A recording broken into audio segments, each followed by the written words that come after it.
Olá, boa noite, internautas da TV 247. Eu sou Daiane Santos, estamos começando aqui mais uma boa noite. Hoje no regime de plantão, meu primeiro plantão de final de semana aqui, deste ano de 2023, no Boa Noite, sempre ali no Giro das 11 com o Conde, e nos finais de semana, nesse regime de plantão que a gente faz aqui no revezamento, é o primeiro de 2023, então desejo a todos os internautas que acompanham aqui a TV 247 e o Boa Noite, que é um público que eu conheço, comecei, de certa forma, por ali, então saúdo a todos, um grande abraço, um bom ano para todos, que os ventos democráticos continuem soprando com cada vez mais força. Hoje, sábado, quente aqui em São Paulo, teve jogo do Palmeiras e Flamengo, jogaço eu não pude ver, porque eu estava aqui no plantão, então eu só vi as imagens, vi que teve muitos gols aqui, estou com o professor Lúcio aqui comigo, que vai fazer a parceria aqui comigo, analisar um pouco as notícias de hoje. E daqui a pouco deve entrar o Leonel Brizola Neto, ambos cariocas, né, Lúcio Salles? Você também é carioca, né? Tá no Rio, né? Sim, sou carioca. Boa noite para todo mundo. Daiane, comunidade 247. Estou no Rio, tá um calor aqui, gente. Vocês não... abafado. Uhum. Caramba. Aqui também, está bastante quente aqui em São Paulo, Zona Leste fervendo, a galera ligando o som alto e todo mundo estava acompanhando o jogo, só escutava os gritos aqui dos palmeirenses e dos contra, certamente junto aí. Você torce para que time, Lúcio? Olha, eu estava vendo também, eu tenho dois times, gente, acreditem, né? Os dois tricolores. Eu sou fluminense do Rio de Janeiro e eu torço pelo Bahia, né? Tenho família na Bahia, então são os meus dois times. Mas eu estava vendo o jogo agora. O jogo bom a gente gosta de ver, né? Gente, que jogo impressionante, muito bom, alto nível. Assim, eletrizante, 4-3, nossa, que jogão, viu? Jogaço. A Jan já estava lá, a Jan já estava com a camisa do Flamengo lá. É flamenguista, né? É daquelas, junta uma que gosta muito com outro que também gosta muito de futebol, deve ser uma beleza, né? Porque os dois devem se curtir e tal. Curitiano e flamenguista. Exato, deve ser bom demais ter uma parceira que também curte o futebol. Não que não seja quem não goste, mas deve ser legal para compartilhar esses momentos eletrizantes. Com certeza. Mas na política tem muita coisa acontecendo, né, Lúcio? Hoje o dia foi muito em torno aí das movimentações que começam nessa reta final, nessa semana, que tem o retorno da atividade legislativa, né? Dia 1º, a Casa retoma suas atividades, assim como também o Poder Judiciário já retomou parte delas, mas no dia 1º retoma também. O Legislativo, neste caso, por conta da eleição, os novos parlamentares tomam posse. Então, no dia 1º, além da posse desses parlamentares reeleitos e os eleitos, também tem a eleição da mesa diretora da Câmara e do Senado. Então, muita coisa está acontecendo, nós vamos tratar um pouco disso aqui. Justamente por conta dessa movimentação de hoje, Flávio Bolsonaro, filho de Jair Bolsonaro e senador, que acompanhava ali uma negociação que fechou um apoio do PL, do PP e do Republicanos para a candidatura de Rogério Marinho. Rogério Marinho, que foi responsável, articulou desde o golpe de 2016 com Michel Temer e estruturou todo o balcão, e acho que esse é o nome que tem que ser dado para o que ele fez, né? Todo o balcão para o desmonte da Previdência e das leis trabalhistas, né? Da reforma, da chamada por eles reforma trabalhista.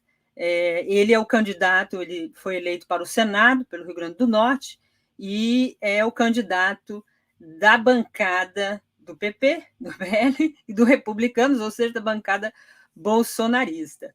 Eu comentei essa semana, Lúcio, que as redes bolsonaristas estavam um pouco mais quietas, até por conta das ações do Poder Judiciário, da Polícia Federal, do Ministério Público, em torno aí dos crimes cometidos no dia 8.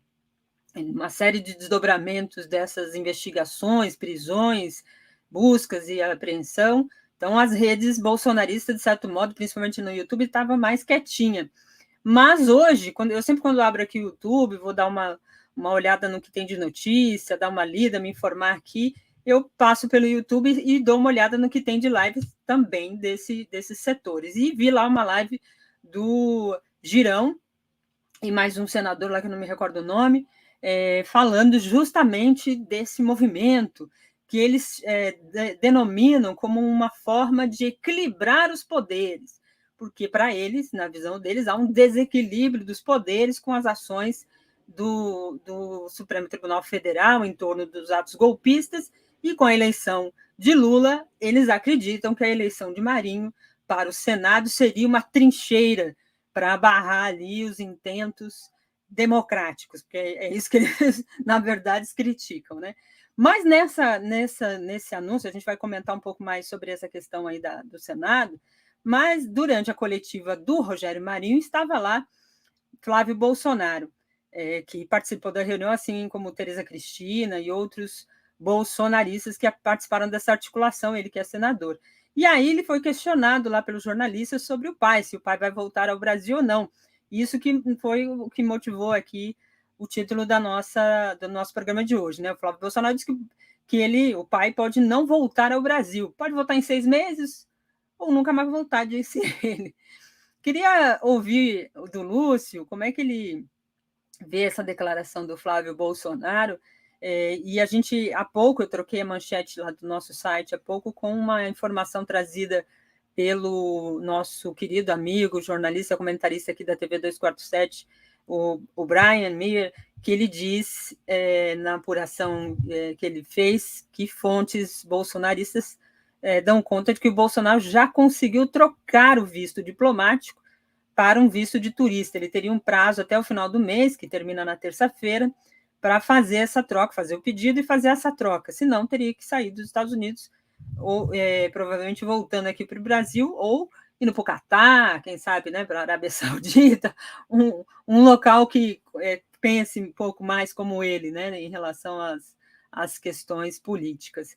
E aí tem essa informação, então, do Brian, dando conta de que ele teria conseguido esse visto turístico e iria permanecer lá nos Estados Unidos, onde ele tem apoio de setores ligados da extrema-direita norte-americana, né, que o apoiou durante o processo eleitoral, o instruiu, né, inclusive, com apoio técnico, vamos chamar assim, né, de orientação de como fazer o golpe, de como estimular as redes sociais, disseminando fake news, enfim, ele com Trump e outros fizeram o que fizeram com o país ao longo desse último período. Como é que você vê essa postura do Bolsonaro em fugir, né? Porque é um fujão, né, Lúcio?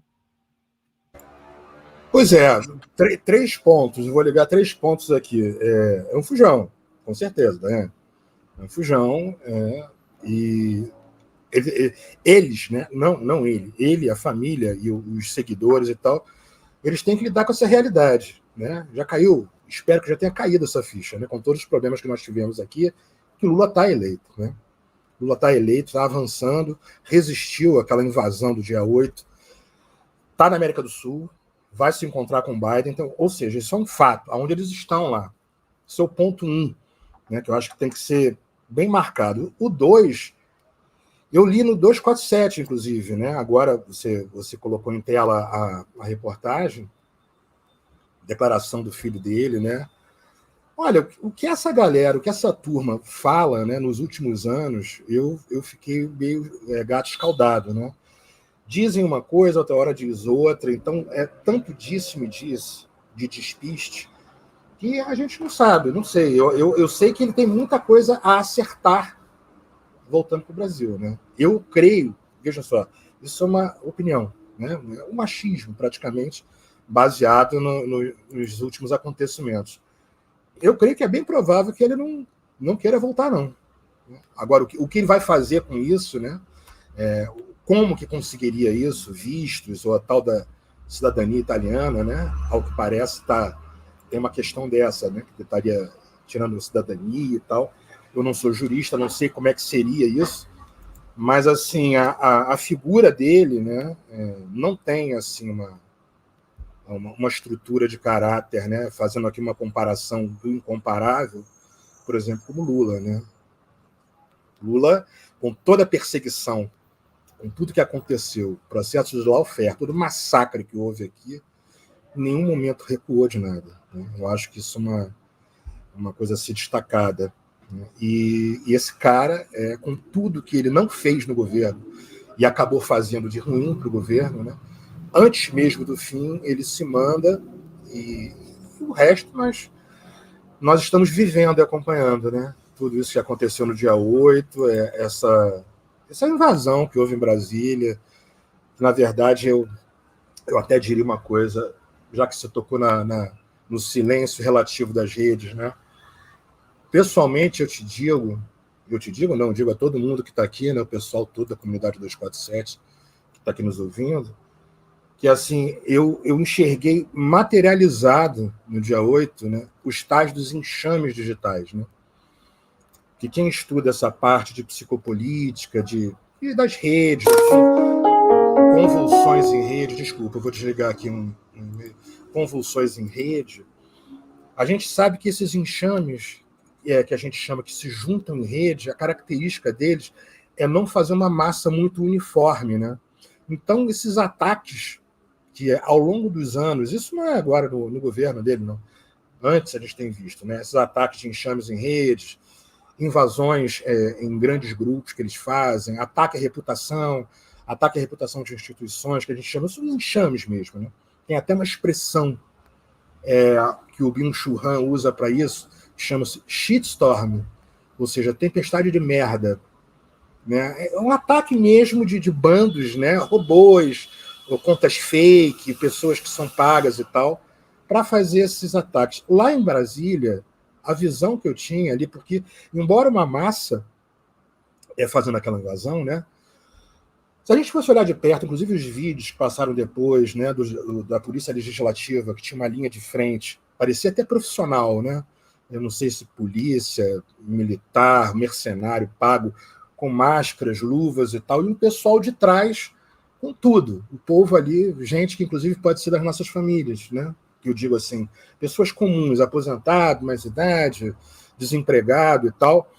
Nesse sentido, não é uma massa homogênea. E todos reunidos ali como se fosse uma massa homogênea, ou seja, para invadir, né? No caso, invadir o Congresso, o STF e, no meu ponto de vista, para causar caos mesmo, né? Eu não consegui ver, sem pretensão nenhuma de estar com, né, dono da verdade, mas eu não consegui ver assim aquele ato ali como tentativa de golpe, assim, foi uma provocação de caos total, né? Quebradeira, né? Que poderia, inclusive, ter resultado em coisa muito pior, né? Mortes, por exemplo. Não houve lá em Brasília, né? Mas poderia. Com Bombas certeza. explodindo. Mas só para Até que esse era o objetivo, né, Lúcio? Exatamente, desestabilizar, né? Sabotar o governo, né? Fazer uma sabotagem no governo.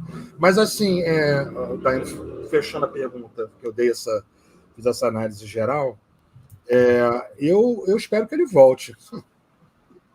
Espero que ele volte, né? Seria bom ele voltar extraditado, né? Como dizem aqui muitos dos nossos. O pessoal está falando, estaria de acordo com ele. Né? Né? De acordo, extraditado, né?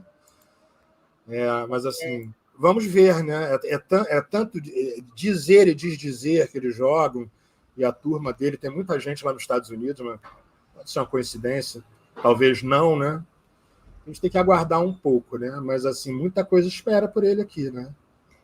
Eu até comentei isso contigo, você falou isso também há pouco, o fato dele resistir a voltar ainda num processo tão incipiente, né?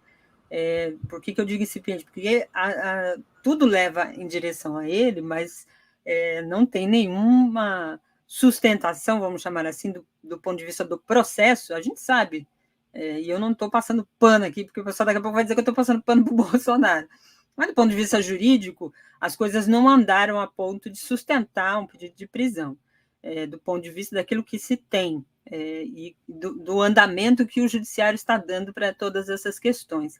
E é importante, e aí queria te ouvir, que esse processo seja muito bem construído, muito bem fundamentado, que não haja brechas para indícios, né? Aquela coisa construída, forçada, provas, vamos sustentar com provas e desmontar a cabeça, né, a estrutura desse gabinete do ódio, dos crimes que a gente já tem, por exemplo, no caso dos Yanomamis, né, do que a gente tem assistido todos esses dias. Hoje, mais uma vítima, né, desse criminoso atentado contra a população Yanomami, né, o genocídio praticado durante esses 4 anos, comprovados com pedidos de ajuda, ofícios da comunidade, a política anti-indigenista praticada por esse governo, a liberação e a informação de que militares participavam de grupos de garimpeiros ilegais, né, de criminosos, não eram garimpeiros, mas eram criminosos, que contaminaram a floresta, contaminaram os rios, as águas, deixando aquela população que são, segundo o próprio líder Yanomami que esteve no Giro, são mais de 400 comunidades, e é uma região do tamanho de Portugal. É esse o tamanho do crime cometido por Bolsonaro. Só aí já sustenta com muitas provas substanciais, então é importante focar nesses acontecimentos, nessas provas todas que a gente está percebendo de acordo com que os crimes vão sendo cometidos, e a gente vai tendo notícias, né, do falecimento, infelizmente, vitimando pessoas, né, tirando vida de pessoas. Isso eu acho que deve ser o foco neste momento, né, Lúcio, para sustentar isso. E aí, dentro desse gancho que eu estou conversando aqui contigo, eu queria perguntar para você: você é professor, filósofo, é psicólogo, tem ali uma visão, como você já trouxe aqui para a gente, de como essas cabeças também estão se movimentando. Como é que fica a cabeça dessa gente diante de fatos revelados até agora, e do Bolsonaro não estar aqui junto com eles, como não esteve ao longo daquele período em que os acampamentos foram montados ali? Ele sumiu, né? Ficou sem trabalhar, sem fazer nada, deprimido lá, segundo alguns. Isso tem algum impacto na cabeça dessa gente? Então, Daiane, primeiramente foi legal você falar do aspecto. Eu não sou jurista, né? Só para fechar aqui uma questão, eu também acho que deve ser, mesmo que demore um pouco essa questão dos crimes cometidos, né? Que isso deve ser muito bem amarrado, para não dar margem, né, de, por alguma falha técnica, eu estou usando aqui uma linguagem de leigo na área jurídica, mas que possa escapar, digamos assim. Então, que demore um pouco, mas que seja muito bem amarrado. Indo digamos, para os adeptos, né, para os seguidores, o pessoal da extrema-direita.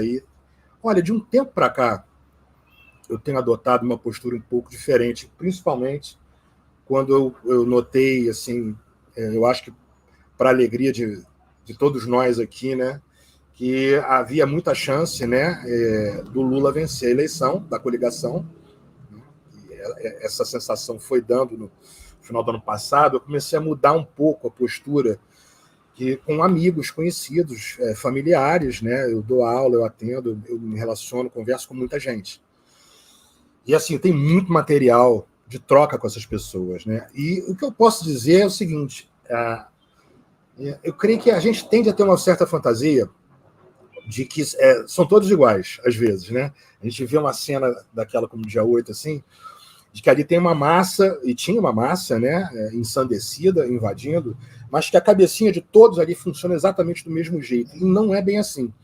Muito embora a gente tenha visto, e muitos deles se gravando, né, que é um fenômeno que a gente tem que estar muito atento na nossa era digital, que está ligado a isso tudo, esse fenômeno do se filmar, do lacrar, do viralizar, daquela sensação de ter o olhar rebatido. Tinha gente que estava ali, mas você percebia claramente que ela estava ali, mas o desejo de estar sendo visto ali, de estar sendo filmado ali, estar sendo gravado ali. Tipo uma senhora que saiu agora, ela estava presa, isso me chamou muita atenção, estou dando só esse exemplo, e que ela ficou com a tornozeleira eletrônica, e ela estava toda prosa mostrando, né? Assim, olha aqui a tornozeleira, agora Wi-Fi e tal. Assim, um motivo de muito orgulho, assim, ela ser vista, né, com um dispositivo que é um dispositivo dessa era nossa, da sociedade de controle, que é a era que a gente está vivendo. Chips, nós somos números, nós somos senhas, a gente transita por lugares que não tem essa divisão tão clara de muros como muitos de nós com mais idade foi educado, como fábrica, hospital, presídio. Presídio agora tem tornozeleira eletrônica, pelo menos para alguns, né? Então, voltando, dessa experiência que eu mudei com algumas pessoas, que eu tenho buscado colher, eu tenho dado mais corda para ouvir, entendeu? E assim, o número de pessoas que desenvolveu realmente, cada um do seu modo, uma espécie de não sei se realidade paralela fica muito forte, mas assim, construíram um certo mundo de fantasia dentro da sua vida normal e que inclui essa luta, né? Que muitos deles bradam, né? Que é o bem, a luta pela pátria, pela família, que esse cara, o Bolsonaro, incorporou para eles, né? Eu acho que com alguns, em relação a alguns, isso vai se dissolver. Veja só, isso é uma aposta. Isso é aposta em quê? Em escuta. Né? Nós não estamos lidando com uma matemática, né? Ainda são pessoas, né? Não é 2 mais 2 é 4. Mas eu estou compartilhando aqui o que eu tenho escutado. Eu já vi casos, eu já participei de situações em que vieram até mim e a pessoa virou voto. Isso aconteceu no passado, não foi um, não. Tá? Foi mais de um. A pessoa tinha votado nesse cara em 2018, perdidos, né? A maioria, pessoas com assim, aquela orientação política bem frágil, do tipo, votou, existe, tá? Votou no Lula em 2002, passou tal, no Aécio em 2014, mas quase votou na Dilma, sabe assim?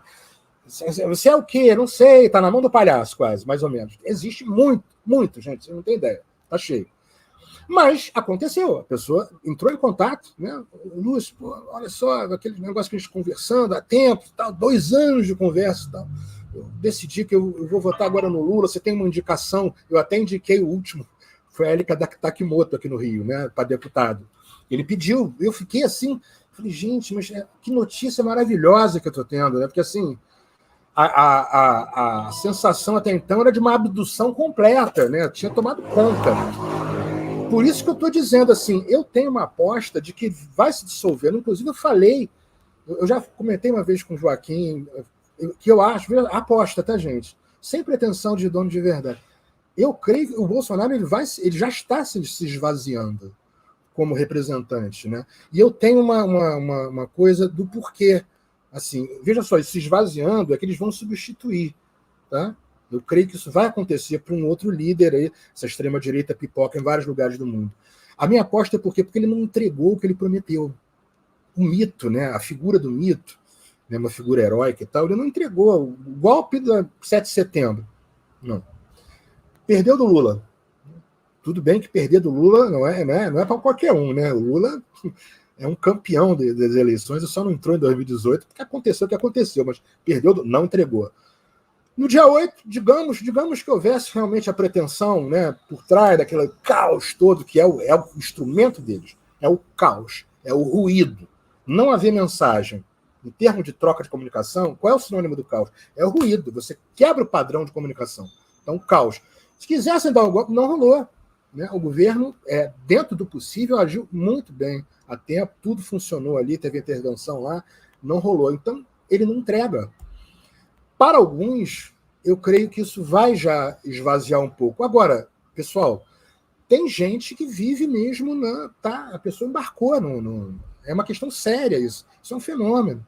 Ainda mais, para fechar, devolver a palavra para tu, a gente está no momento que é um momento muito singular, é um momento novo, por quê? 25 anos, 30 anos de alta tecnologia que permite uma conectividade constante, e essa relação, né, de toque, dos olhares, essa estrutura panótica, né, que todo mundo vê, acha que vê tudo, se vê, e você está aqui, nós estamos numa live, mas tem aqui o WhatsApp e tal, tem um vídeo em outro lugar, e de madrugada fica essas ondas dos celulares, mensagem o tempo todo. É tanta informação, tanta mensagem, que tem gente que não consegue lidar com isso. Não são poucos, porque é uma massa de informação. O material que eu seleciono, que às vezes eu vou ouvindo e tal, que eu gravei o padrão de alguns dessas pessoas, né, da extrema-direita, que tentavam fazer trocas comigo, é muito impressionante, porque assim, ficou claro para mim que algumas conversas é como se a pessoa estivesse realmente defendendo uma identidade dela. Atenção, eu não estou falando que outro dia fui falar isso, fizeram confusão, que eu estava falando de identitarismo. Não tem nada a ver, estou falando de identidade mesmo. Identidade de eu sou cristão, eu sou evangélico, neopentecostal, eu sou de Deus, eu voto pelo bem, o mito e tal. Essa identidade não pode ser destruída, e a argumentação, dar ouvido para algo que mostra que ela está errada e tal, é uma ameaça. E aí começa aquelas respostas. Vocês já devem ter, o pessoal que está aqui presente, vocês já devem ter vivido algo. Aí a pessoa te responde com encaminhada. Aí vem uma fake news. Tudo pronto. 1, 2, 3, aí vem um stick, tá, sei que, um material todo pronto, um arsenal de guerra, de disputa, como se fosse um jogo que a pessoa não pode perder. Então, essas pessoas que embarcaram nessa, que vivem estão nessa estrutura de vida, que é uma vida empobrecida, eu acho também, eu acho que vai ter mais dificuldade, sabe, de se soltar. Talvez, aqui hipoteticamente, digamos, daqui a pouco acontece uma extradição, não sei, né, abre-se uma ação, ele vai preso e tal, a ficha cai, né? Para algumas pessoas, a ficha acaba caindo. Mas eu não duvido que tenha gente que, mesmo assim, vá. Isso é conspiração, armaram, né? O judiciário está contra, porque assim a coisa ferveu a um tal ponto de convulsão psicossocial, né? Que ela entrou numa situação que ainda não tínhamos visto desse jeito, de um jogo envolvendo uma certa loucura, né? De uma disputa com elementos de vazio. Qual é o elemento de vazio? Você vai perguntar para alguns deles que estavam lá no dia 8.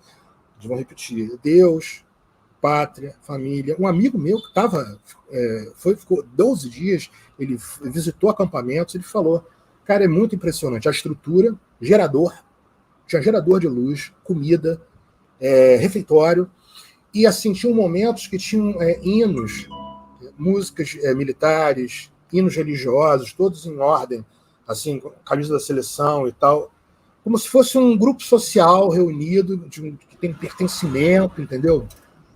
Estamos lidando com um fenômeno que ainda vai ser, eu acho que ainda tem que ser estudado, né? Não é estudado para estudar, para produzir texto nem nada. Estudado para que isso não volte a acontecer dessa maneira, né? Ou que, se acontecer, não se repita com um grau de prejuízo para as pessoas maior do que já aconteceu, né? Coloquei na tela, você falou dos cânticos e tal, né? Desse ambiente que tinha ali em torno desses acampamentos, e há informações aqui de furtos, brigas e atos obscenos também. Em 2 meses, 73 crimes foram registrados em acampamento golpista do Distrito Federal. Informação dentro do acampamento. No relatório... Desculpe?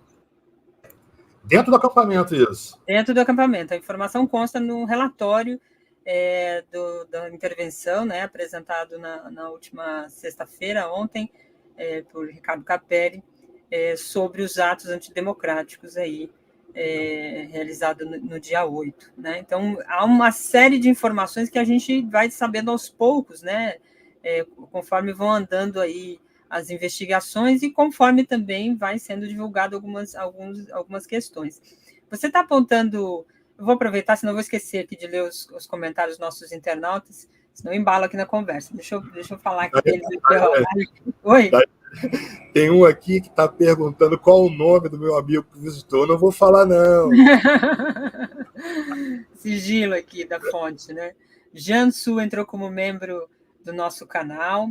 A Veralice Xavier também manda uma boa noite aqui. Ela diz aqui: minha admiração cada vez maior por tantas informações nestas lives. Gratidão aqui de Santa Maria, no Rio Grande do Sul. A Suzy Vale mandou aqui um super sticker no apoio. Obrigada, Suzy. É sempre bem-vindo, já agradecendo também os demais. A Djalma Silveira, de Niterói, com chuvas constantes, está dizendo aqui, nesse período de janeiro, de verão, tem muitas chuvas. É o período que acontece muito deslizamento, enfim, alagamento. A gente fica sempre preocupado. Espero que esteja tudo bem por aí, por Niterói. A Eda diz aqui: uai, mineira como deve ser, né? E se a justiça brasileira pedir a extradição do maligno? Se pedir a extradição, ótimo, né? Por enquanto ele pode ficar lá como turista. Mas, como a gente comentou aqui, né, precisa fundamentar bem, não vamos deixar que as coisas fiquem no frouxo para depois ele passar por perseguido político, né? Que é isso que eles vão querer colocar. Marlene Rezende mandou boa noite para todo mundo aqui também. A Maria Antônia Carmo diz, Daiane, bonjour, que inveja, aqui a temperatura está em menos 4 graus. Mandou bonjour, deve estar na França, né? Suponho. Então, imagina, a gente tá no calor aqui, eu não gosto de frio, tá, gente? Então, eu não tenho esse amor todo por esse negócio de frio. Eu prefiro esse calor, adoro ficar com a janela aberta à noite, não gasto com aquecedor, com nada disso. O meu aquecedor é desse tamanho, pequenininho, mas puxa uma luz que só. O Beto Valmer também manda uma boa noite e diz aqui que saudade e tal. Obrigada pelo carinho. Também tenho saudade de fazer aqui o boa noite. A Antônia Lúcia fala assim, o Rogério Marinho não pode vencer. E isso aqui eu acho que a gente pode também abordar, porque eles estão fazendo um movimento justamente para rachar no Senado. E por que é tão importante o Senado, né, Lúcio? Do ponto de vista jurídico, eles estão querendo ir para cima dos ministros do Supremo. Então, o Rogério Marinho falou, não, a gente não pode fazer perseguição e tal, mas é esse o plano dos bolsonaristas. Ir para cima dos ministros do Supremo Tribunal Federal que estiverem à frente de ações de apuração, de investigação dos golpistas, principalmente Alexandre de Moraes, que eles já se manifestaram pedindo o impeachment dele e tal. Então, esse é o foco, né? Então, é bom ficar de olho lá. Célia Rocha, ótima manchete, Daiane, obrigada, agradeço aqui. A Mônica Silva mandou também um superchat aqui, dizendo, grande professor Lúcio, parabéns, Daiane, obrigada aqui. Eu converso sempre com o professor Lúcio pelo WhatsApp, a gente vai trocando umas figurinhas, eu falei, não, tem que te chamar, e sempre fico naquela expectativa do convite, aí surgem outras coisas, e eu falei, não, começar o ano eu vou chamar o professor Lúcio aqui para a gente. A Marília Francis também manda boa noite, ela falou que o meu som tá baixo, se tiver baixo, gente, me avisa aí. A princípio, para mim, está no talo aqui, inclusive, e o microfone está aqui do ladinho, mas se tiver baixinho, a gente tenta ver o que é, se eu apertei algum botão aqui. Mas, para o professor, e para mim, tá bom, né, professor? Normal. Normal.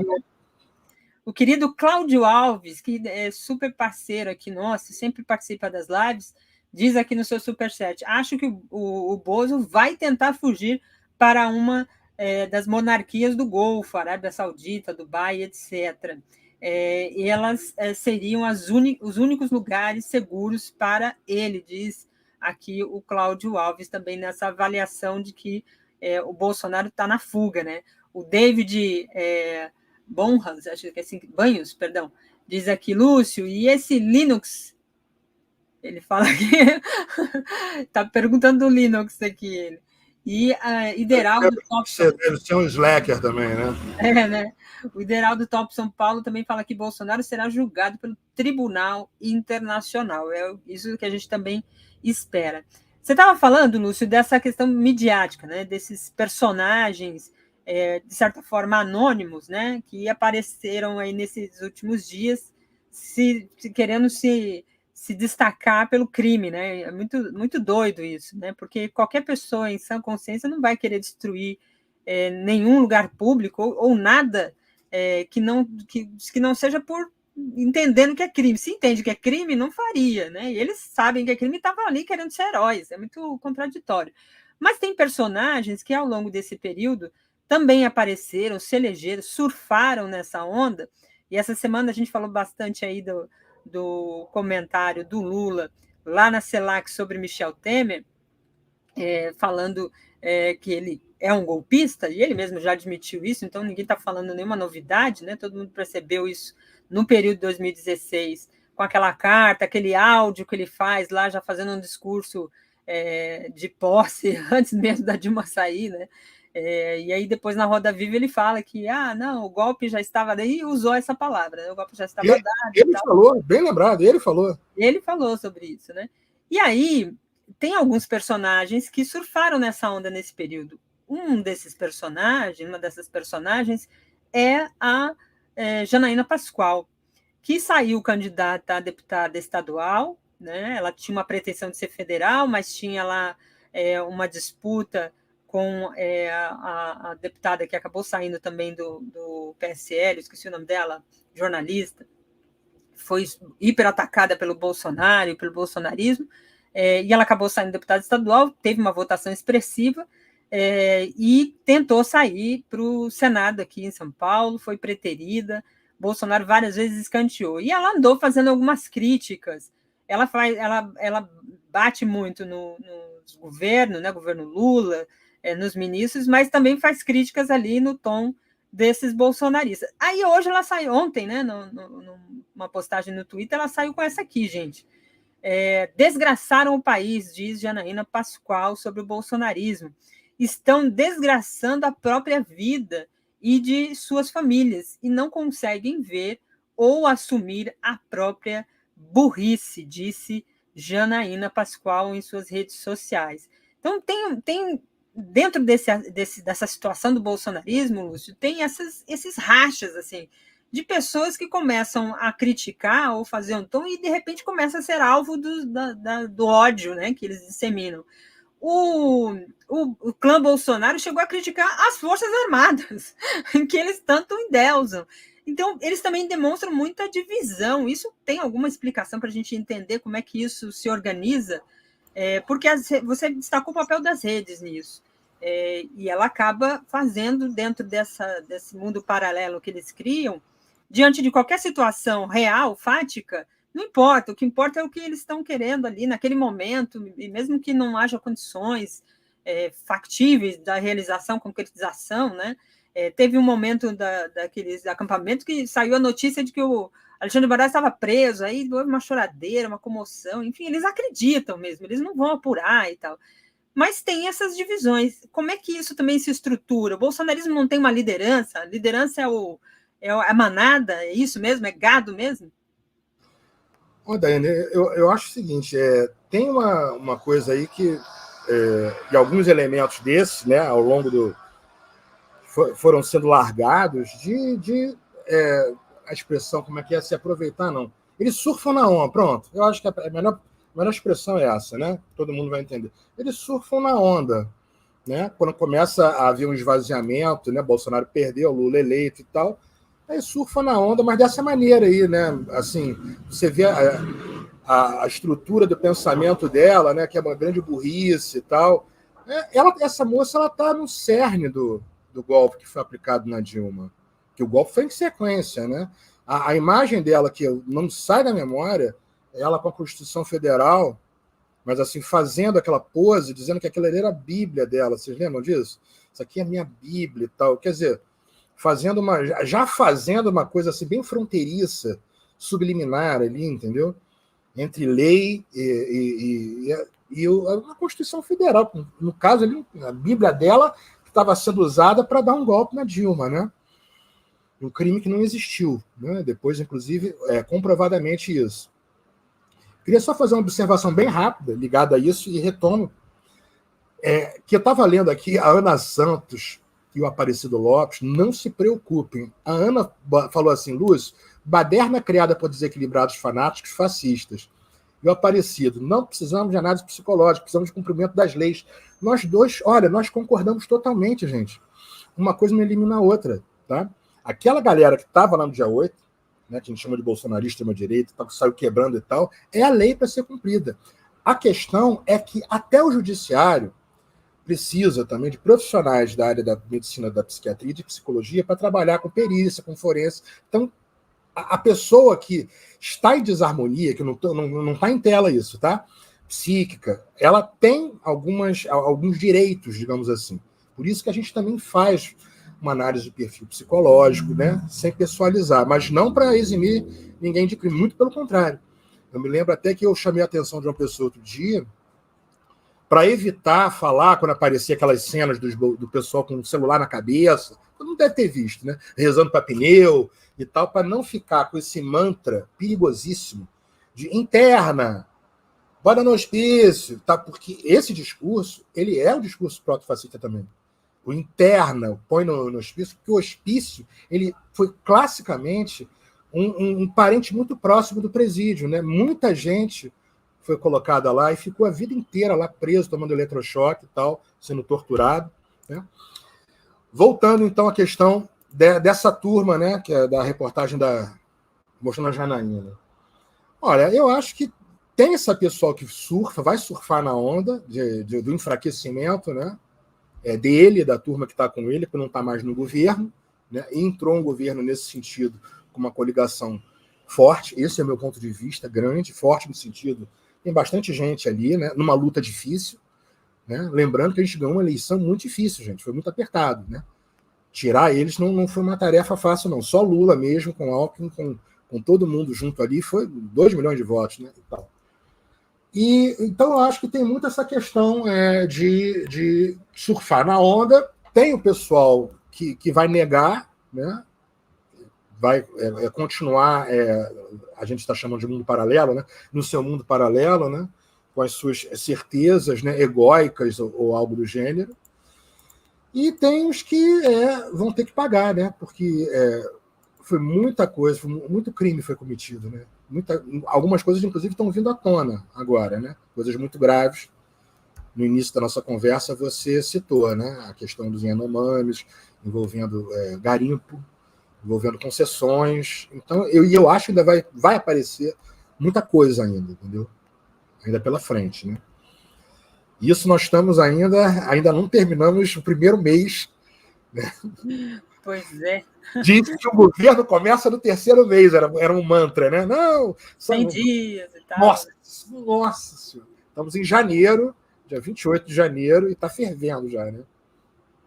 Verdade, ainda tem muita coisa para rolar. Até falando sobre isso, o Lula deu declaração dando conta de que ele vai fazer uma caravana pelo Brasil. Vou subir uma matéria que publicamos lá no nosso site, tratando sobre esse assunto, e eu acho que esse é um gancho importante, né? Ele vai conhecer os reais problemas do povo. O presidente ainda não indicou, aliás, ele indicou que vai levar os ministros também, assim como foi no caso do Yanomamis, tinha vários ministros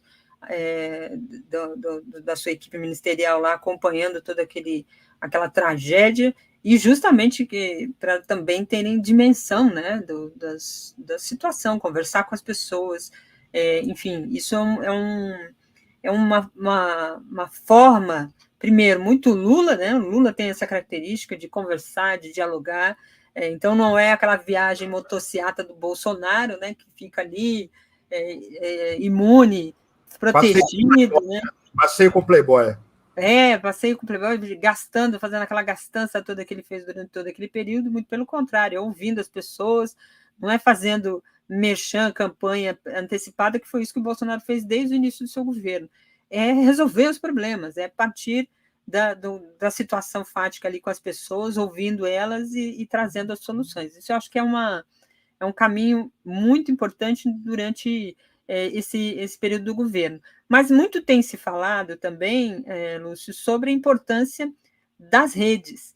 Bolsonaro usava as redes com muita força, fazia aquelas lives semanais, toda quinta-feira, trazia um ministro. A gente teve ontem aqui com o professor José Fernandes, lá do Portal do José, né, um canal que também tem muita audiência, o nosso público aqui também acompanha bastante, gosta de ouvir as análises do professor José, e ele destaca isso, o governo tem que usar muito mais a força que tem de comunicação com as redes para poder fazer esse diálogo. Eu vi ainda o Felipe Neto, por exemplo, que é um comunicador, um influenciador muito forte nas redes, ele ainda rebate, faz ali as suas transmissões relacionadas àquilo que ele sempre atuou, jogos, diversão, entretenimento, mas tem feito bastante lives políticas. Mas sinto essa necessidade, queria te ouvir. É importante o Lula manter esse diálogo, não só do ponto de vista formal, da imprensa, dando entrevistas ou fazendo discurso, mas também fazendo um diálogo direto. Não é uma postura do Lula. O Lula não tem. Quem fez isso durante a campanha foi o Janones, de certo modo, tal. Não é característica do Lula pegar o celular e ficar falando e tal. Mas o Lula sabe falar com as pessoas, né? Talvez seja a hora de virar a chave, né? Eu acho que sim, Daiane. Eu defendo muito digamos assim, essa incursão, né, do governo Lula, você observou bem, não é muito característica do Lula, mas o Lula é muito, muito inteligente, né? E ele é um animal político, como, né, muita gente fala, né?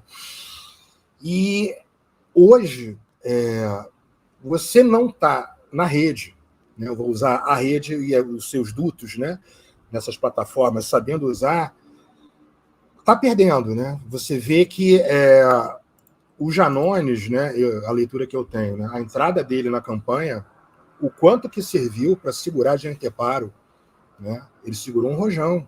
Ele teve um papel muito importante ali. Eu sei que o Janones tem toda uma questão performática, né, mas eu respeito essa como foi feito, porque foi muito importante numa batalha. Ali estava fervendo, né? Fervendo. E com o judiciário já se colocando com muito mais firmeza no nosso caso Brasil aqui, que é um caso complicadíssimo. Porque, gente, a rede ainda, daí eu vou dizer uma leitura minha, que eu estudo isso, muito pelo viés da área da psicopolítica, um pouco da tecnologia, embora eu não seja formado, mas eu conheço um pouco. A rede, a gente está vivendo uma época em que a linguagem, tá? Seja em imagem, seja vídeo, escrita, comunicação comum, ela foi amplificada na rede. Né? Hoje a gente está tudo mudando e se aperfeiçoando, inteligência artificial e tal. Então, nós somos afetados por falas, por informação, por notícias, assim, a todo momento. Daqui a pouco, eu e Daiane aqui e tal, pode aparecer uma notícia ao vivo. Teve hoje mais um tiroteio na Califórnia, né? Fiquei sabendo mais cedo, é o quarto lá e tal. Mas estou dizendo assim, isso tudo é em segundos e tal, e a comunicação entre a gente. Essa comunicação básica que eu estou dizendo mesmo. E por que eu estou enfatizando isso? Porque o impacto nas mentes, ele também mudou, né? Nossas todas as mentes. É isso que eu estava querendo apontar com esse pessoal que foi alvo, né, de uma propaganda específica durante anos, e nós todos aqui fomos alvo. A Lava Jato virou aquela mega operação psicológica usando o lawfare, que foram anos de propaganda de combate à corrupção. Tá? Então, voltando, eu acho fundamental que o Lula, a equipe de comunicação dele, consiga achar a mão certa para usar da maneira mais potente as redes para comunicar, sim, eu acho. Agora, aí vem um ponto de vista também particular. Não deve ser o mesmo como uma mídia tradicional. Você entende? Eles vão ter que achar a mão, porque as redes têm uma característica. Né? A rede, ela abriga um fenômeno muito típico dela, ainda, com muita força, que é a lacração e o cancelamento. A rede tem características muito específicas, ela tem um ocultamento por detrás da tela. Você entende? Então, eu não lembro qual foi, é sério, Daiane, mas teve uns dias atrás que alguém ligado à SECOM postou uma coisa provocativa, e aí depois voltou atrás, aí é o Lula, não é o Lula, mas eu realmente não lembro o que era. Então, estou dizendo assim, é legal, nós estamos ainda, eu avalio da seguinte maneira, nós estamos ainda numa espécie de infância da grande rede. Daqui a muitos anos, a gente vai ter aprendido muito mais, inclusive, sobre o alcance e impacto da linguagem. Então, não tem como não usar. Não tem como voltar atrás nisso, eu acho. Importante esse gancho, porque você está falando que nós estamos num processo ainda de descoberta desses limites. Essa infância é isso, descobrir o limite, até onde vai e tal. Se filma, né? O cara gente, pessoas no Brasília se filmando, cometendo crime. Vamos tentar se afastar um pouquinho e olhar que situação. É os 15 minutos de fama, estão falando. Não é? Tá entendendo? Olha, teve uma que falou: o meu nome é Paula da Silva e tal, não sei o que, quebrando tudo. É um negócio assim que impressiona muito e que é fenômeno típico dessa era, né? Dessa coisa de ser olhado. Isso que você falou, 15 minutos de fama, de um transpondo para essa coisa de estar sendo visto. Sim. O que isso tem a ver com o que você falou da comunicação do Lula? Tudo, porque é uma comunicação de massa. Né? Quantos eleitores, votos a gente teve? 61 milhões. Digamos que teve gente que não contabilizou, mas que vai ouvir também. Põe 90, 100 milhões. É muita gente para receber uma comunicação de um governo que está fazendo um processo de reconstrução importante, grave, sério. Né? coisa muito séria que a gente viveu aqui no Brasil. Eu falei isso ontem numa live, que eu estava com colegas, anteontem. Eu não consigo nem imaginar a hipótese de nós não termos conseguido eleger o Lula, que poderia vir mais 4 anos. Tal o grau de destruição, de descaso, não tinha mais diplomacia, sabe? Uma coisa assim, é muito, muito... Eu não lembro de nada igual. Estou com 55 anos, eu não lembro de ter vivido nada parecido com o Fernando Henrique, eu sempre votei no Lula, mas nunca tinha vivido lá algo desse gênero, né? Oi, Daiane, você tinha sumido? Sim, mas acho que está desligado. Eu fechei, eu botei o seu na tela inteira para dar o destaque. Tá bom, tá bom. Então, olha, só para fechar e enfatizar isso, tá? Eu tenho a certeza de que é fundamental. Assim, a opinião minha particular, profissional, não estou falando de, sabe, assim, é fundamental. Agora, tem que saber fazer. E eu acredito que a equipe que o Lula está montando lá, ou que montou já, eles consigam, mesmo errando no início, porque nós estamos aprendendo o uso, né, o manejo dos discursos, das imagens, das relações. Olha as leis, olha a dificuldade. Né? Aqui no chat está cheio de gente sinalizando, tem que botar uma barra, pessoal. Olha o programa, gente. O programa de fabricação de consentimento, de propagandas subliminares, que foram veiculadas. Muita gente, as pessoas têm uma ideia de que nós somos assim, totalmente impermeáveis, né? A propaganda, nós somos, eu sou invulnerável. Muita gente que nem música, ela vai ouvindo aquilo todo dia, aquela cantilena, né? O Jornal Nacional mostrando aquele gráfico, o país está ruim, mais uma vez, aí vem uma tempestade, aí a Lava Jato, aí roubou. Depois de 2 anos, a pessoa já está decorando o refrão da música e tal. Isso acontece também. Eu estou sendo muito resumido, né? Porque esse programa que eu estou me referindo é o programa que participou da eleição de Donald Trump com a Cambridge Analytica. E que a Cambridge Analytica era uma mera filial da SCL Group. E que o Steve Bannon, que o pessoal fica... o Steve Bannon, aquele marqueteiro digital de extrema-direita, aquele cara é um funcionário. Por trás dele, gente com muito dinheiro, o Nassif fez uma matéria tocando nisso, e eu tenho vídeo no meu canal falando disso, foi um bilionário dos Estados Unidos, da indústria de carvão, Roberto Mercer, que é um dos pais do algoritmo. O Ben é um funcionário dele. É um pessoal que sabe fazer, né, toda uma programação pensando em predição para eleições, modelagem comportamental, operações psicológicas que os militares conhecem muito bem. Operação psicológica não é misticismo, não. Os militares conhecem isso há muito tempo, há muito tempo, entendeu? Então é fundamental, ainda mais Lula, né, sendo a pessoa que ele é, você colocou em tela que ele vai sair pelo Brasil, né? O Lula é um cara da caminhada, né? O Lula é um cara de andar com o povo e tal. Então, abrindo mais essa via, Daiane, sabe, de fala, pensando uma coisa bem feita, né? O canal dele já está bem melhor. Eu fiz a inscrição e incentivei o pessoal a fazer e tal. A coisa já deu uma melhorada ali, né? Então, acho que vai ser muito potente. Eu vejo como algo muito importante. Tá? Muito importante mesmo. Na era da informação, né? A informação é ouro, ela é o petróleo do momento, né?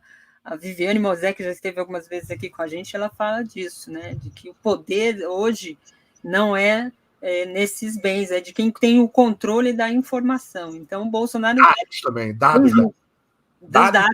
Dos algoritmos aí, né? Por isso a briga com essas big techs todas, né, professor? Queria trazer aqui, tem um superchat aqui do Carlos Eduardo Lessa, ele perguntou se tinha mais alguém, de fato tinha. O Leonel Brizola Neto até me deu ok hoje de tarde, quando eu passei o link, mas ele deve ter tido algum problema e não conseguiu entrar aqui, não pôde entrar aqui. Depois eu vejo e a gente, qualquer coisa, chama ele para a próxima, ou no final de semana aí a gente tenta conversar para ver se ele consegue participar aqui também. Tem aqui alguns chats aqui, dando conta, tem a Janaína, o Evanilde Vieira, a Evanilde, né? Ela diz que a Janaína também colaborou, Janaína Pascoal, né? Também colaborou com esses caras que do desgoverno do Bolsonaro, né? O mal destrói por si mesmo, destaca aqui a Ivanilde. Tem aqui hoje também uma notícia dando conta de que a PGR, que resolveu trabalhar, né, gente? A PGR deu uma movimentadinha esses últimos dias aí, depois dos ataques. Será medo? Pois é, né? Mas ela dá uma no ferro, outra na ferradura, né? Ela diz aqui, ó, PGR diz que não há indícios de que os deputados bolsonaristas incitaram o golpismo lá do dia 8 e defende o direito de posse. Tem uma argumentação jurídica também, né, de que os parlamentares já estavam diplomados. A partir do momento que ele está diplomado, ele já está no exercício do seu mandato. E aí a argumentação técnica que a PGR dá, negando, pedindo o arquivamento do pedido feito pelo grupo Prerrogativas, é de que a casa, ou seja, a Câmara dos Deputados, é que deve analisar, caso a caso, a partir da Comissão de Ética, esses parlamentares. Então, é uma contradição, porque, ao mesmo tempo, diz que não há indícios, dizer que quem deve analisar é a casa é porque tem indícios, né? Então, é meio que não responde ali, ou que não quer ficar com essa bomba na mão. Então, vamos ver como é que isso vai desdobrar. O pedido de arquivamento volta para o ministro Alexandre de Moraes, que é o relator da ação, e aí deve ter alguma decisão nesse sentido. Mas provas não faltam de parlamentares envolvidos neste processo, aí, convocando o ato, indo lá, participando de reuniões, encontros, etc.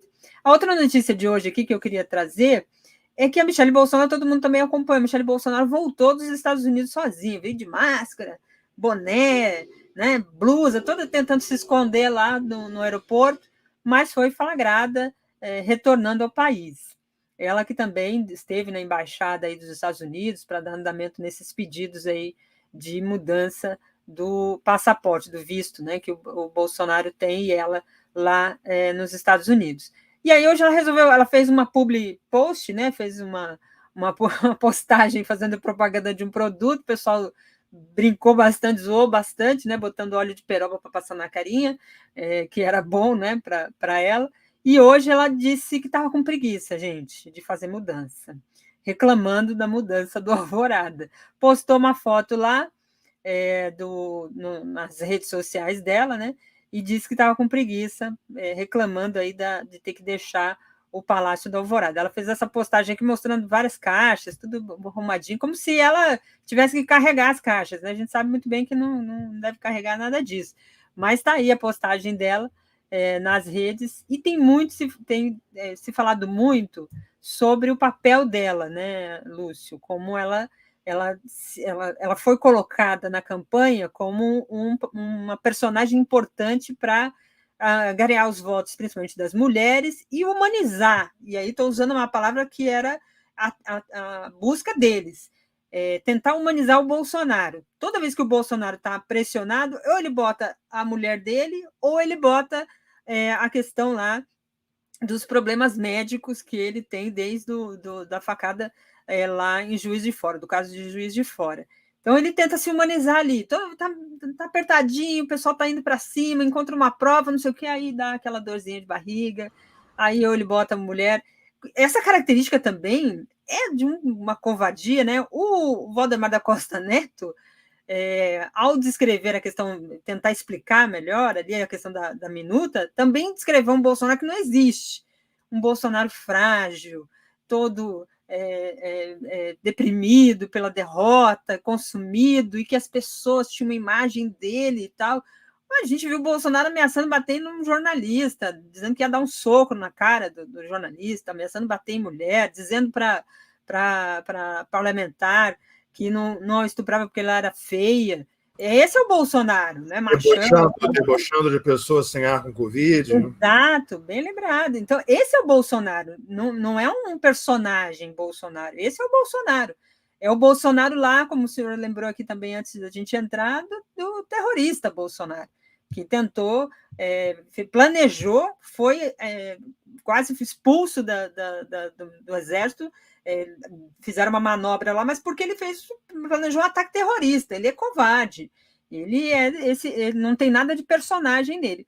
Mas a Michelle tenta se alçar nessa mulher forte, a evangélica, a mulher da família, a mulher que reza, ora, né, no caso, se ajoelha, e, enfim, e que a sua força, que Deus consegue falar com ela, a força é tanta que Deus fala com ela, para mentira e etc. Eu posso falar disso porque minha família é evangélica, fui criada na família evangélica e conheço bem esse tipo de discurso.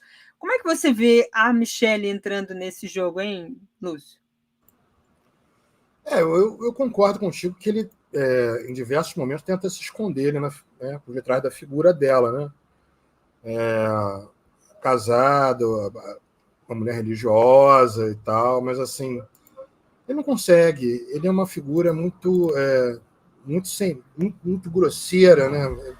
Muito. Exemplo, você estava falando, me veio à mente, eu não sei quando foi um evento em que ele ficou puxando o couro de imbrochável, né? E ela do lado, assim. Foi no 7 de setembro. Isso, é uma situação muito estranha, bizarra, eu não sei nem dizer. A cara, a expressão dela, das pessoas, aquela cena, né? Então, assim, eu acho que até ela nesse papel tentado, né, de tentar humanizar a figura dele, fica muito complicado, né? Seria uma figura inumanizável para aproveitar os bordões que ele usa, né? Em não sei o que, imbrochável, incomível, inumanizável. Então não tem como, né? A última que eu via notícia, acho que foi, eu não sei se foi notícia ou alguém especulando que ela poderia ser lançada como candidata. Eu não acredito em 2026, né? Assim, se me perguntarem por quê, não sei. Eu acho que a gente vai ter um trabalhão pela frente, né? O governo Lula, tentativas de desestabilização via caos, né? No momento, geopoliticamente, a leitura que eu tenho tá lá, o Lula vai encontrar o Biden daqui a alguns dias, né, nos Estados Unidos e tal, o Biden, né, vice do Obama e tal, para ver como como o Lula é esperado nesse tabuleiro. Mas, assim, a gente tem que também pensar no depois, né? Como é que vai ser. Eu não creio que ele vai murchar, né? Mas essa extrema-direita está aí, né? Ela saiu à luz do dia. Ganhou visibilidade, não vai ceder, não vai, né, voltar para a escuridão, digamos assim, né? Agora ela se mostrou. Você concorda que teve um professor ontem no Giro das 11, o Fábio de Sá Silva, ele fez um levantamento a partir da Lava Jato, né? Ele pegou tweets, por exemplo, de pessoas ligadas à Lava Jato, e toda a movimentação nas redes, mais de 700 mil tweets, a pesquisa dele começou em 2019, e ele vai apontando que esse discurso, por exemplo, de deslegitimar o poder judiciário, começou pela Lava Jato. A Lava Jato é que estruturou esse pensamento de ataque às instituições naquela linha de antissistema, né, que o Moro e o Deltan construíram. Depois veio aquela proposta das 10 propostas da anticorrupção e tal, e em cima daquilo eles construíram uma plataforma política. E aí o bolsonarismo, na verdade, surfou nisso. A gente já tem falado disso, né? O Moro elegeu o Bolsonaro, foi isso que estruturou. Mas do ponto de vista do ódio, né? Do discurso de ódio, a gente sempre falou muito do bolsonarismo. Mas a Lava Jato é que estruturou isso. Você concorda? Tá, abriu o som aqui. Sim, em certa medida, eu acho que descredibilizou, né? Passando por cima, inclusive. Houve, antes de ser colocado em xeque com aquele acontecimento muito estranho, que foi batizado de Vaza Jato, né, que a gente teve acesso a uma parte de áudios, de postagens e tal, mas houve problema, não sei se vocês vão lembrar aqui, pessoal, mas o problema com Teori Zavascki, né, problemas, eu estou falando do caso, foi o Supremo, mas o Supremo Judiciário é a mais alta corte, entendeu? Teve o caso que só explodiu como algo mais sério quando foi determinada a suspeição mesmo do Moro, mas que era um problema de competência, né? O que quer que tivesse sido investigado e um pedido de ação, não poderia nunca ter ficado lá, seria em São Paulo. Então, eu estou fazendo citação de 2 situações, mas tiveram várias outras. Né? Aqui no Rio de Janeiro teve problema também, né? Nos braços da Lava Jato. Né? Essa Lava Jato, gente, eu insisto com isso, nessa pegada, para deixar bem claro. Lawfare, né? Tem especialistas, vários. A Daiane é jurista, você é formada em direito, né, Daiane? Né? Pois é, nós temos vários aí. Mas lawfare, no meu ponto de vista, eu estou pensando aqui no Brasil, e até naquelas mãos limpas, tá? Mas no Brasil. Para ser eficaz, como foi essa demolição que você está apontando, tem que ter um trabalho de propaganda agressivo, como teve no Brasil. O Brasil teve um trabalho extremamente agressivo, bem feito para eles, né, de construção dessa luta contra a corrupção. Nós temos até minissérie Netflix. Tem uma minissérie aí no Netflix com duas épocas, né, de um ano, de outro e tal. As pessoas, eu estou fazendo assim, um quadro de imagem, né? As pessoas elas já ficavam na expectativa de quem vai ser preso hoje, a justiça está sendo feita. Isso foi fabricado no imaginário. Gente, veja só, eu não estou dizendo aqui que não há corrupção no Brasil e que não houve problemas em qualquer governo. Não é isso. Mas a promessa é quase de uma cruzada, né? Uma coisa meio religiosa também, naquela operação, é claro que causou danos. Eu ontem li eu não vou lembrar agora, eu acho que é do Lenny Streck, se não é o Lenny Streck, ele comentando, também falando algo bem parecido sobre esse problema que da imagem do judiciário e tal, porque manobrou, não, a palavra não é correta, manobrou, usou muito a transgressão, né, de uma hierarquia de competências e de papéis, né, ao caso do Moro, né? Olha como é perigoso, e eu estou usando uma palavra bem amena, né? Você ter, por exemplo, uma pessoa que ela é um servidor que cabe a ela julgar para acusar ou para fazer levantamento de testemunhas, se for o caso. Olha que coisa complicada, quanto poder se coloca na mão de uma pessoa que ela acusa, ela seleciona as fontes, porque a testemunha, de um certo modo, é um nome de fonte, né, para fazer de informação, é o tal do poder de dados e informação dentro da área jurídica também. Você não pode ter. Tem cada coisa ser separada, né? É muito mau caratismo, hein, Lúcia? O dano falta de enorme, enorme, dano enorme. Muito. Eu acho que isso demora. É o Lula. É. Porque ele é muito forte. Porque assim, o que esse homem passou, né? É verdade. 2 anos ali, o neto, o irmão, a esposa, né, a Marisa. Nossa, em termos de dano à pessoa, eu não sei nem mensurar algo dessa. Eu vejo ele rindo, às vezes sorrindo nas situações, vivendo hoje, com tudo e tal. Nossa, eu acho que ele tem uma dimensão também dele próprio e do desafio que é o Brasil, né? O tanto que ele conseguiu avançar, os governos dele e da Dilma conseguiram avançar, e isso quanto incomodou. Ele tem essa dimensão, ele conhece essa dimensão. Acho que isso que faz a mudança também nisso que você está falando, né?